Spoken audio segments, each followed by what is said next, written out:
Once again book वही है, the courage to succeed by Ruben Gonzalez, 3 time Olympians. Game कौन सी?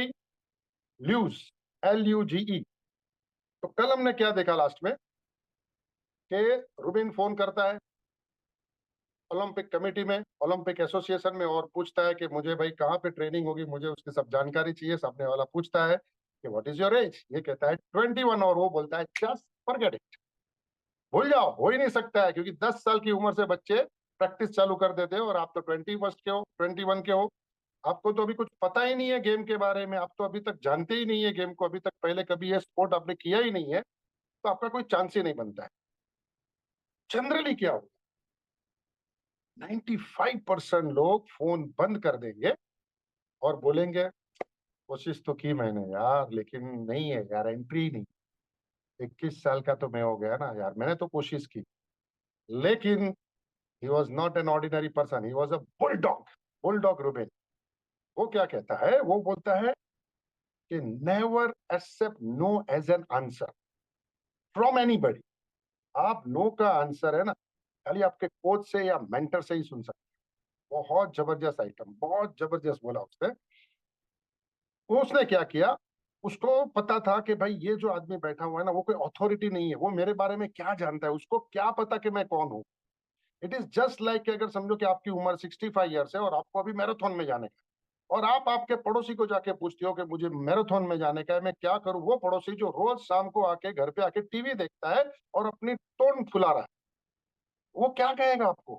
वो कहेगा कि अरे नहीं नहीं नहीं नहीं हो सकते, तुमसे वही जाली, आपका तो उम्र हो गया, 65 हो गया, अभी नहीं कर सकते माँ जी, वो अपना काम नहीं है। तो आप क्या करोगे, बंद कर दोगे? नहीं। तो आप किसी से भी जवाब मत सुन लो नो का।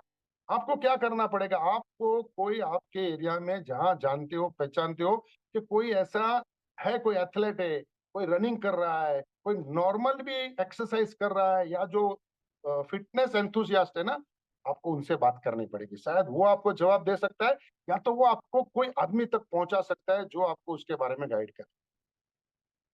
तो उसने भी वही किया। उसने पता था कि मुझे तो ये कुछ ना कुछ इस यहाँ से जवाब लेना है, तो उसने क्या कहा, अपनी लाइफ स्टोरी सुनानी शुरू कर दी। उसको लगा कि मुझे ये टाइम पे, उसको वही याद में आया कि मैं क्या बोलूं उसको। उसको ये फोन को खाली खींचना था, तो उसने बोला कि अरे भाई देखो, मैं अर्जेंटीना से हूँ, फलाना ढिमका बोला। और सामने वाले आदमी की बत्ती हो गई। उसने बोला आर यू फ्रॉम अर्जेंटीना? बोला हाँ, मैं अर्जेंटीना से हूँ। स्टोरी में शॉर्ट कट करके बता देता हूँ। बात ये थी कि ओलंपिक के अंदर मिनिमम कुछ 20 कंट्री पार्टिसिपेट करनी चाहिए, तभी जाके वो ओलंपिक में वो स्पोर्ट को एंट्री मिलती है, यानी वो स्पोर्ट को वो खेलेंगे। कुछ एक दो कंट्री कम पड़ रही थी, ठीक है, और अर्जेंटीना की उसकी एंट्री नहीं थी। तो उसने उसको बोला कि अरे we are also looking for somebody, कोई कंट्री हमको चाहिए।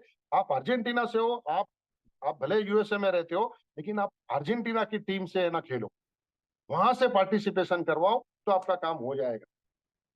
नॉर्मल आदमी क्या करेगा, अरे यार मैं यूएसए में हूँ, अर्जेंटीना वापस मैं कंट्री में किसको बात करूंगा। लेकिन ही वॉज अ विनर। उसने वहां पे बात की, वहां से सब किया।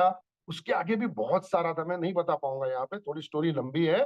कि कोई भी कंट्री को वापस, उसको एक ये शर्त थी कि वो इंटरनेशनली खेलता होना चाहिए, स्पोर्ट्स उसने खेली होनी चाहिए, तभी जाके वो ओलंपिक में आ सकता है। और उसके लिए वो कंट्री के फेडरेशन को ओलंपिक को खत लिखना पड़ेगा, या दूसरी कंट्री को, दूसरे इंटरनेशनल को खत लिखना पड़ेगा, और ये प्लेयर को वहां पे खिलाना पड़ेगा। अभी अर्जेंटीना के अंदर ये गेम का, ल्यूज गेम का फेडरेशन ही नहीं था।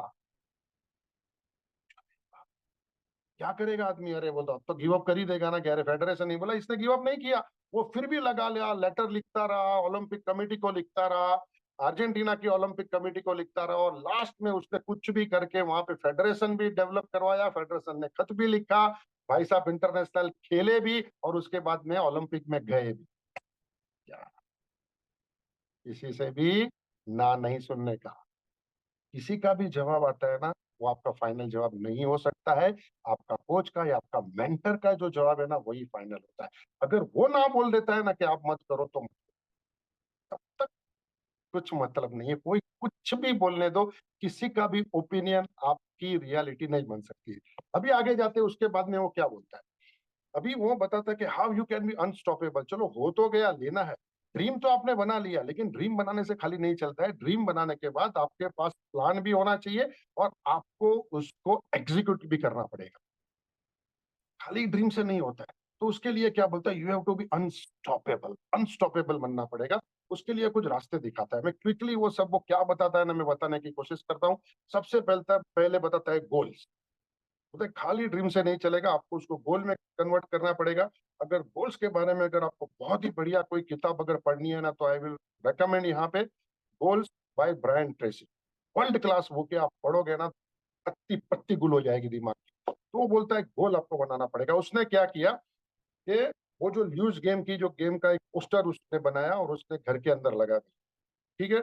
और उसके बाद में वो बोलता है कि मैं डे नाइट कंटिन्यूअसली मेरी गाड़ी में या तो मेरे घर में ओलंपिक का जो म्यूजिक है ना, ओपनिंग सेरेमनी का म्यूजिक, वो कंटिन्यूअसली सुनता। I was in that zone only. मुझे और कुछ दिखाई नहीं देता था, मुझे मेरा ड्रीम दिखाई देता था कि मुझे ओलंपिक में जाना था। और daily he use to write his goals. Written goals के बारे में रूबेन गोंसालिस ने बहुत ही एम्फेसाइज किया है कि you start writing your goals. अगर अभी तक नहीं कर रहे हो, स्टार्ट करो आज से, स्टार्ट राइटिंग योर गोल्स। उससे आपका कमिटमेंट आता है।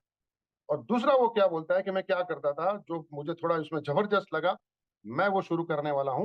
वो बोलता है कि मैं पेज के एक तरफ मेरे ड्रीम्स एंड गोल्स लिखता था कि मेरे ड्रीम्स एंड गोल्स क्या है, और पेज की दूसरी तरफ मैं लिखता था कि आज के दिन में वो गोल कंप्लीट करने के लिए मैं कौन सी 3 एक्टिविटी करने वाला हूं, कमिटमेंट में कौन सी एक्शन। अभी यहां पे जब वो आता है ना, तो बाद में वो क्या बोलता है कि ये ड्रीम्स हो गया, गोल्स हो गया, then he talk about visualisation. Visualisation भी एक बहुत ही बड़ा चैप्टर है। Again it's a huge chapter यहाँ पे बताना, लेकिन मैं शॉर्ट में बता देता हूँ। विजुअलाइजेशन का मतलब ये होता है कि आप ऑलरेडी वो मोमेंट को जी रहे हो। आपके सबकॉन्शियस माइंड को पता ही नहीं है कि रियलिटी क्या है और फेक क्या है, उसको नहीं पता है। आप जब वो विजुअलाइज करते हो ना, तो आपके दिमाग में, आपके अंदर, जब पहली किताब डॉक्टर कार्तिक शाह ने यहाँ पे बताई थी, उसमें उसके बारे में बहुत कुछ अगर आपने सुना था, तो उसमें बहुत कुछ था कि हाउ लाइफ वर्क्स। उसमें वो बहुत कुछ बताया गया था। तो that is the power of visualisation, कि आप दिन में 2 से 5 मिनट अकेले बैठ के आपके जो ड्रीम है ना, उसको विजुअलाइज करो जैसे वो कंप्लीट हो गए। और वो आप मोमेंट जी रहे हो, मोमेंट को आप जी रहे हो, विजुअलाइज करो। कि अगर समझो कि आप एक कंपनी में काम कर रहे हो, आपको वो कंपनी का सीईओ बनना है, तो जस्ट विजुअलाइज के आप कैसे कर रहे हो, क्या कर रहे हो। आपकी मीटिंग चल रही है, आप बहुत सारे लोगों से मिल रहे हो, एग्जीक्यूटिव बोर्ड ऑफ मीटिंग चल रही है जहां पे आप बैठे हो, आपका प्रेजेंटेशन दे रहे हो। अगर आपको आप कोड एज के अंदर आपको बहुत ही सक्सेसफुल कोच बनना है, तो आप ये विजुअलाइज करो कि आपकी जूम मीटिंग चल रही है जहां हजारों लोग बैठे हुए हैं। आप फिजिकल मीटिंग कर रहे हो जहां हजारों लोग बैठे हुए हैं। आप लोगों को, बहुत सारे लोगों को हेल्थ प्लान दिखा रहे हो, बहुत सारे लोगों के साथ में आप जस्ट, सोचने में क्या जाता है यार, विजुलाइज करके फाड़ के रख दो हर चीज को। तो इसके ऊपर बहुत बात की है। लास्ट में वो बहुत, यहाँ पे ना मेरा तो घुस बम आ जाता है, घुस बम, दिमाग खराब हो गया ये बुक पढ़ के। And then he talk about, just a minute, या विजुअलाइजेशन हो गया, ओके। हाँ, then he talk about conditioning your mind. Conditioning your mind, वो बोलता है आपकी, जैसे कि आपको फिजिकली फिट होना है, तो आपको आपकी बॉडी को ट्रेन करना पड़ेगा। यस और नो? बॉडी को ट्रेन करना पड़ेगा ना, ऐसे तो बॉडी सिक्स पैक बनेंगे क्या घर पे बैठे बैठे? उसको ट्रेन करना पड़ेगा। उसी तरीके से आपको आपके माइंड को ट्रेन करना है फॉर द सक्सेस। तो उसके लिए कुछ रास्ते बताते हैं। सबसे पहले वो बोलते हैं स्पोकन वर्ड्स। आप कुछ अनाप शनाप बोल ही नहीं सकते हो, बात खत्म। नहीं बोल सकते हो आप, अनाप शनाप नहीं बोल सकते हो, क्योंकि आपका दिमाग, वापस में वही बता दूं, उसको पता ही नहीं है कि what is fake and what is real. वो पकड़ लेगा और वो आपकी रियलिटी बना देगा अगर आप कुछ उल्टा पुल्टा बोल रहे हो आपके बारे में भी। वो बोलते हैं कि हमारी जो ट्रेनिंग होती थी, ओलंपिक की जब ट्रेनिंग होती थी ना, तो हमारे उस ट्रेनिंग पीरियड के अंदर हमको कुछ भी नेगेटिव बोलना अलाउड ही नहीं था, पॉसिबल ही नहीं है। कोड बोलते हैं, and I can tell you something, a good news is that code H is the same place boss. Code H के अंदर भी यहाँ पे, I tell you, nobody can speak negative. कोई चांस नहीं है यहाँ पे अगर आप नेगेटिव बोल दो। यहाँ पे खाली एक ही दो ही चीज हो सकती है, या तो आप किसी के लिए एंकरेजिंग बोलोगे, या तो आप किसी के लिए एंकरेजिंग बोलो। खत्म, खत्म। And I'm so excited. We are so blessed to have such a wonderful coach and mentor in our life. जैसे मैं कहूँ तो मेरे जो कोच है यहाँ पे, दोनों कोच यहाँ पे बैठे हुए हैं, doctor Chaitanya Tripti Shukla, doctor Kartik and Gauri साहब। मैं दूसरे के बारे में नेगेटिव तो बहुत दूर दूर की बातें बोलूं या सोचूं भी, मैं खुद के बारे में भी कुछ बोल ही नहीं सकता हूँ, लेकिन बोल दिया ना, ये दोनों मेरा गला पकड़ देंगे। I swear such a wonderful coach. ये एनवायरनमेंट चाहिए। कोई चांस नहीं है यहाँ पे आप कुछ फालतू बात कर सकते, कोई चांस ही नहीं है, right.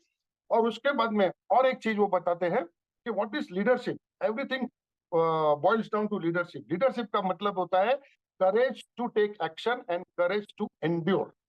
Courage to take action, अभी यहाँ पे मैं आपको एक फटाफट होमवर्क देके जाता हूँ। करेज टू टेक एक्शन मतलब क्या है कि इनिशिएट करना, कोई भी काम को शुरू करना, एक्शन में आ जाने का, खत्म कर देने का, काम को शुरू कर देना। शुरू करना बहुत जरूरी है। It's a decision you make, it's a choice you make. अगर आप आपकी लाइफ में अगर खुद डिसीजन नहीं लेते हो ना, तो somebody else will take decision for you, period, खत्म। आपको मैं एक काम देता हूँ, आज है तीसरा दिन, कल होगा चौथा दिन। पांचवें दिन के अंदर आपको पता है कि जब मैं बात नहीं करूंगा पांचवें दिन पे, पांचवें दिन को हम आपसे सुनना चाहेंगे। मैं हर वक्त आता हूँ और ये टाइम कोई और आएगा। होता क्या है, मैं पूछता हूँ, कोई कुछ बोलना चाहेगा, कुछ बोलना चाहेगा, मुझे थोड़ी मेहनत करनी पड़ती है आपसे बुलवाने के लिए। यार बुक क्लब है, बुक क्लब, बुक क्लब चला रहे हैं हम। ये कोई किट्टी पार्टी नहीं है यहाँ, बुक क्लब है। यहाँ पे आप सब लीडर हो, सब के सब लीडर हो। तो चाहिए क्या कि यू टेक एक्शन। यहाँ से शुरू होता है छोटा छोटा एक्शन। आप वहां पे इनिशिएट करोगे, मैं कुछ बोलना, मैं ये नहीं कहता हूँ मेरे बारे में कुछ बोलो, आप कोड एज के बारे में। इट्स अ हैबिट, यही हम सिखाते हैं कोड एज के अंदर, यही तो सीख के जाना है। मेरा टाइम अभी खत्म हो गया है। कल मैं बहुत कुछ बात करने वाला हूँ, लास्ट दिन है। दिल थाम के रखना, कल का जो एपिसोड होगा ना, वो इट्टी पिट्टी खोल के रख देगा सबकी, मैं सच बताता हूँ। और यहाँ पे मैं खत्म करता हूँ।